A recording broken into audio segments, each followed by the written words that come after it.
es Beatriz Agua y hoy les voy a hablar sobre el derecho a la familia. El derecho a la familia dice que todas las personas pueden formar una familia y el Estado debe ayudarlas para que puedan hacerlo. Nadie puede obligar a una persona a casarse. En el matrimonio, los hombres y las mujeres tienen los mismos derechos.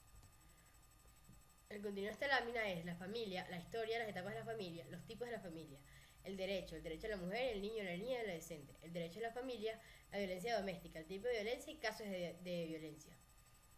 Y por último, una gráfica y una tabla que nos ayudarán a entender la situación. La historia de la familia. El hombre desde que llegó a la Tierra se ha formado y se ha establecido con grupos. Y desde ese momento son llamadas familias. Las familias van evolucionando desde la prehistoria hasta hoy en día.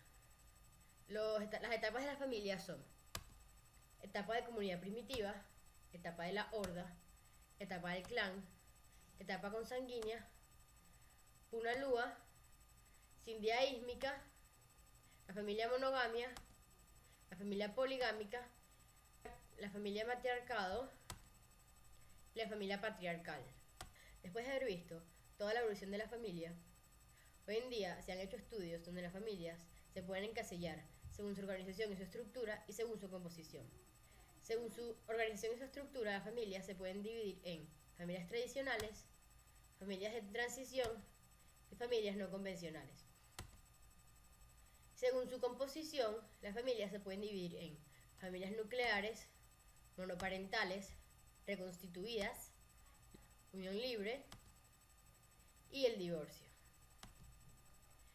Ya habiendo entendido todo lo que es la familia, podemos pasar a lo que es el derecho de la familia. Para entender cuál es el derecho de la familia, es muy importante saber qué es un derecho. Los derechos constituyen un orden institucional, que son el encargados de regular el orden en la sociedad humana. A su vez, los derechos se dividen en derechos civiles y políticos y derechos económicos, sociales y culturales. Los derechos civiles y políticos. Los derechos civiles y políticos son el derecho a la vida, el derecho a la opinión, el derecho al voto, el derecho a la nacionalidad, el derecho al no ser torturado, a no ser esclavizado, al derecho a escoger tu residencia, al derecho a tener la religión que deseas, entre otros. Los derechos económicos, sociales y culturales. Algunos de estos derechos son la alimentación, la salud, la vivienda, la vestimenta, los servicios sociales, entre otros. El derecho a la mujer. El derecho a la mujer expresa que todas las mujeres, con independencia de su nacionalidad, origen étnico, religión o cualquier otra condición o circunstancia personal, jurídica o social, dispondrán de los mecanismos necesarios para hacer efectivos los derechos reconocidos en esta ley. Todas las mujeres poseen los derechos mencionados anteriormente y están protegidas por la ley de protección de la mujer. Derechos de niño, niña y adolescente. Este derecho dice que todos los niños, niñas y adolescentes tienen derecho a la vida, a la educación, a la alimentación, a la salud, el agua, la identidad, la libertad y la protección. Esto quiere decir que a pesar de que no sean mayores de edad, también son contados como ciudadanos y poseen todos los derechos y también son protegidos por la LOPNA.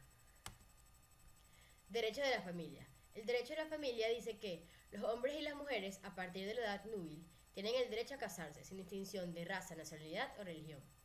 Esto quiere decir que todas las personas, cuando tienen una capacidad mental estable, tienen derecho a casarse después de haber alcanzado una edad núbil. Es decir, que no pueden estar obligados y no puede haber distinción de raza, de nacionalidad o religión durante este proceso.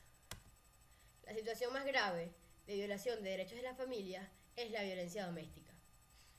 La violencia doméstica es un tipo de violencia que se da en la familia y tiene un modelo de conductas que pueden involucrar el abuso físico, el psicológico repetitivo, el ataque sexual, el aislamiento, el castigo y la intimidación. Existen varios tipos de violencia doméstica.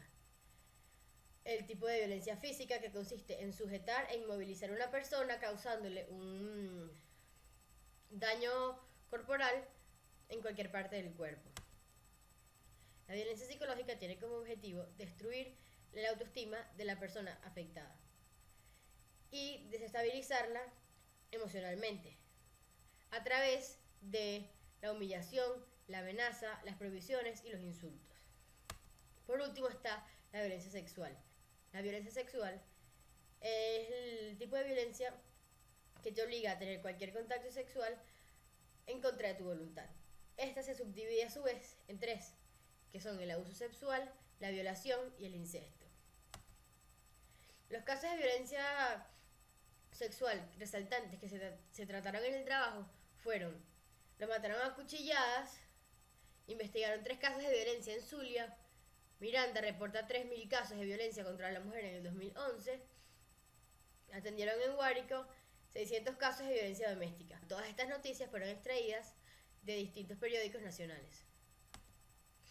Para entender la gravedad del problema que Venezuela tiene en cuanto a la violencia doméstica, a continuación les mostraré un cuadro que señala los años y la cantidad de maltratos que fueron reportados en Venezuela últimamente. Va desde el 2003 al 2011. En el 2003 se reportaron 8.520 casos. En el 2005 se reportaron 39.051 casos. En el 2008 se reportaron 100.000 casos y en el 2011 126.245 casos reportados. Como se puede ver en la gráfica, el auge de la violencia en Venezuela aumenta cada año. Esto quiere decir que se debe hacer algo al respecto, como una campaña para impedir o ir disminuyendo la cantidad de violencia que se ejerce en Venezuela. Muchas gracias.